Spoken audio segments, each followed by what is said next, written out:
Bago tayo magsimula, gusto kong malaman nyo na si Ana ang nagluto ng nilagang baboy. Sabi kasi ng nanay niya, pag natikman daw natin yan, ay mawawala tayo sa sarili natin. Gusto ko yan eh. Yung mga nakakawala sa sarili. Thank you, Ana, ha? Salamat, Ana. Okay, let's start. Go ahead. Tamang-tama, paborito ko to, nilagang baboy.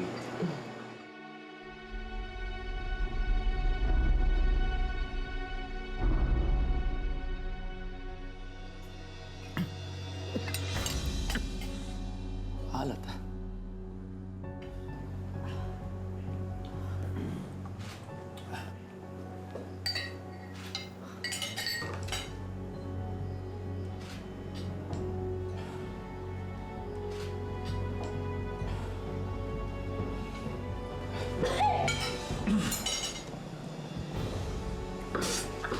Ano ba to?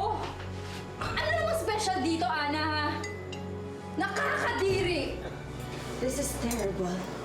Talaga pala mawawala ka sa sarili dahil sa pangit ng lasa.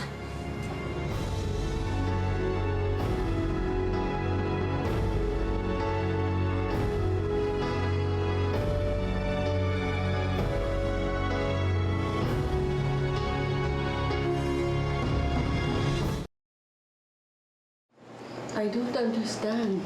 Pero hindi naman po ganito yung lasa nito kanina eh. Ano bang pinangtimpla mo dito, Ana? Tubig alat? Kaya ba na-ospital ang nanay mo dahil etong pinapakain mo? If you're sick. Adrian, go check on her. Go!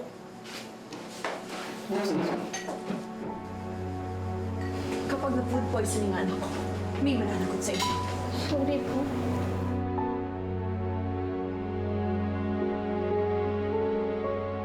Walang kasalanan si Ana. Si Karen ang may kasalanan. Siya at ang nanay niya. Sinira nila yung pagkain para siraan si Ana. I warned you. Pero hindi ka naniwala sa akin. Tingnan mo kung ano nangyari. Hoy, Nina, tigilan mo yan, ha? Wala akong ginagawa. At nagsisinungaling ka pa. Di ako nabibintang ka. Ah!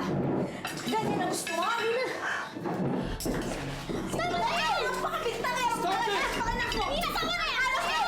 Stop this! Stop this! Stop! Eh, nagsasabi naman po ako ng totoo eh! Narinig ko silang nag-uusap! Gusto nila kaming siraan, kaya ginawa nila to! Hoy! Bintangera kang bata ka? Bakit may pruweba ka? Sinungaling ka? Gusto mo buhusan kita lalo ng sabaw? Hindi ako sinungaling! Ikaw yon! Hoy! Huwag na huwag mong masisigawan ng nanay ko! Di ba tama na? Opo nga kayo. My God!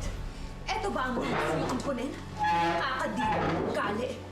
Eh, siya naman wala nag-umpisa. Nagbibintang siya na wala naman siyang pruweba. Hindi ko kailangan ng proof. Si Karen lang ang kasama ni Ana sa kitchen kanina. Kaya siya lang may access sa pagkain. Ana, is this true? Opo, pero... Yun naman pala eh. I'm sure, nung hindi nakatingin si Ana, sinabutahin ni Karen yung pagkain. Pag naloob, Nina, tumigil ka na! Wala po akong kasalanan, maniwala kayo sa akin. Gusto ko lang po talagang tulungan si Ana, pero hindi ko po siya gustong siraan.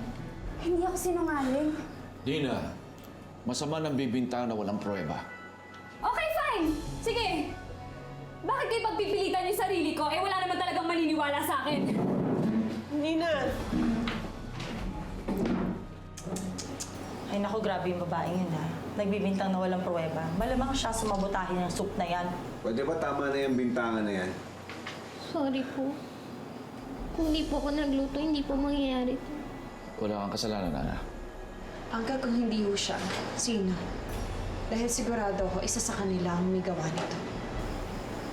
Maniwala kayo sa akin. Wala po talaga akong kasalanan. Hindi ko po kayang gawin yun.